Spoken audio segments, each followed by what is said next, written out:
بسم الله الرحمن الرحیم. سلامونه مې ومنئ دوستانو، الله دې وکړي چې روغ او جوړ به یې او د الله تعالی نه د تل دپاره روغ صحت درته غواړم. دوستانو څنګه کولی شئ چې یو انګریزي کال افغانستان ته واړوئ یا د افغانستان کال انګریزي کال ته واړوئ؟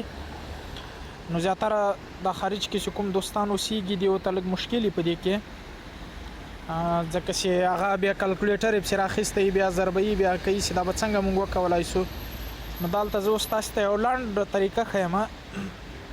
رابسئ پلی سټور ته، پلی سټور کې به ولیکئ افغان ډیټ، د لاندې کنورټر دا د ورسره راغی افغان ډیټ کنورټر، دا به اوکې کوئ. دغه اول چې کوم دا به انسټال کوئ، ما خو تیار انسټال ده، تاسې به انسټال کوئ. دې جنیم خلاصولی شئ او بل چې سکرین ته لاړ شئ له هغې جنیم خلاصوی شئ. مثلا زه له دې جنه خلاصوم. دلته زه دلته دا اوس لکه افغانۍ د دې چې دا د افغانستان کال چې انګریزي ته اړوي په هغه کې ده، او بر دې خواته چې ووایي د انګریزي کال افغانستان ته اړوي. دلته مثلا چې هر کال هم انتخاب کړه کوم کال انتخابوي، دلته انتخاب کوي. مثلا زه دا کال انتخابوم، کنورټ کوم.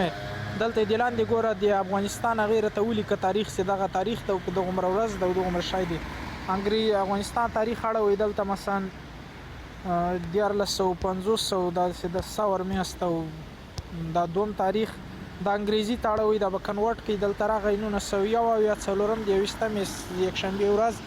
نو په دې طریقه دا تاسې کولی شئ. یو ډېر ښه پروګرام ده او له خپلو دوستانو سره شریک کړئ او پښتو ژبې ته خپل دوستان راوبلئ چې دا څه ګټه ترې واخلي.